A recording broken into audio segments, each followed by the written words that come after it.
Alright guys, just gonna turn the car on. Just do that and then press start. Oh, press it again.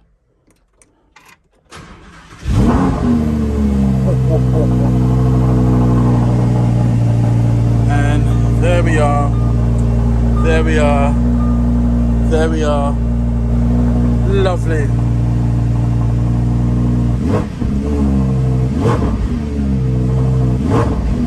Wow. Right guys, so I'm sitting here and I've got to say it feels a lot tighter for space. There's not enough space, first of all. I'd probably say this space is as small as a CLK / BMW Z4, which is disappointing. Yeah, it's a lot disappointing, to be honest. I don't know. I think that's probably going to change my mind on just what I think about the car, because you've got to have a lot of space. This car is for somebody that's small, like probably beneath 6 foot tall. If you look at my feet, my legs, not my feet, they're touching the steering wheel. I suppose you can raise it a little bit manually. You know, let's try and raise it up. Okay, so I've raised it slightly there.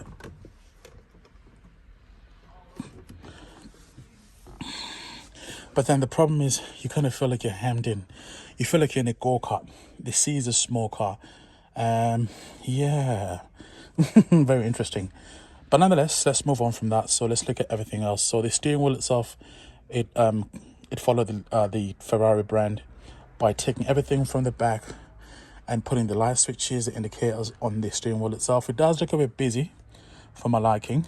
Then you've got your wipers there, the speedometer for the wipers. Then you've got your cruise control and all that good stuff as well. So you get this, I think it's about probably 12-inch screen just behind there. You don't get the center screen, you just get everything, all your information just on there.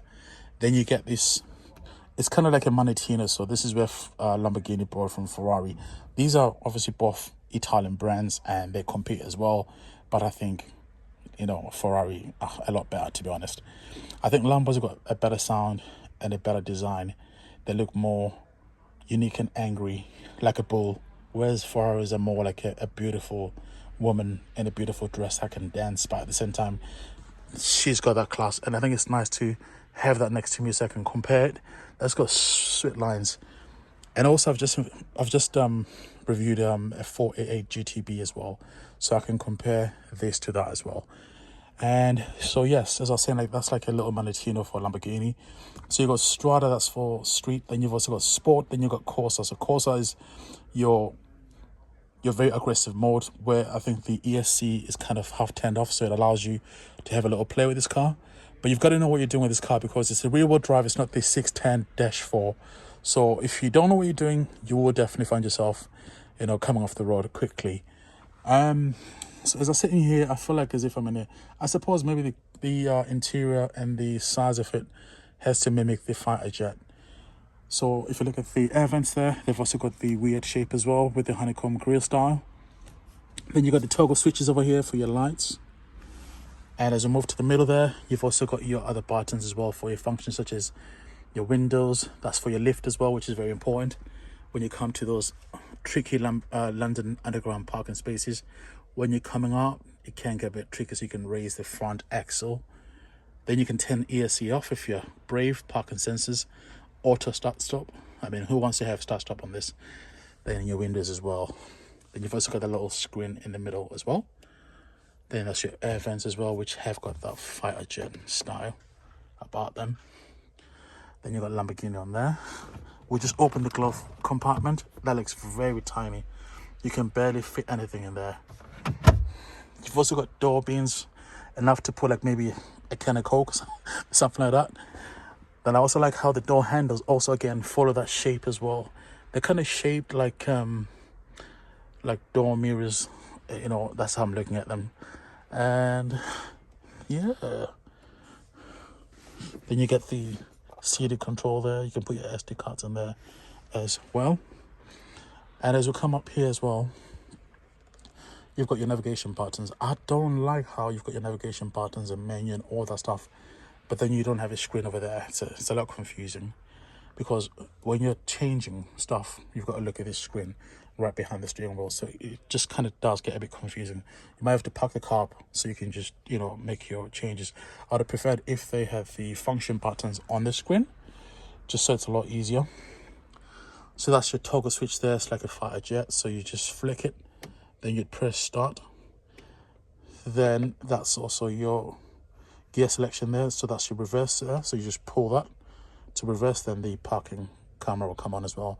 Then that's your park, that's your other buttons as well. And then you've also got like your button for your parking sensors. I'm not sure what these are for, to be honest, not really sure, but I think that on there is for the roof. Then you've also got this little center piece over there, enough to put like a phone in there, nothing too big. So in terms of visibility, I don't really get that much visibility, to be honest. It's okay, but it's not really like, you know, that great. So what we'll do is we'll then turn on the car and then just go from there. Just gonna pop the car open, guys, and that's how you open the car.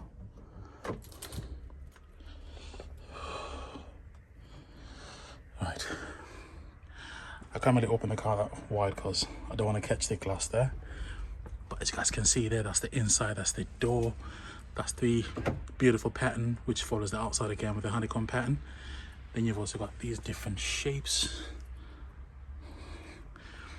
They're like triangles, but at the same time they're more sided than a triangle. They've got 4 or 5 sides, whereas a triangle's only got 3 sides. So it's that like a geometry effect, which I do love.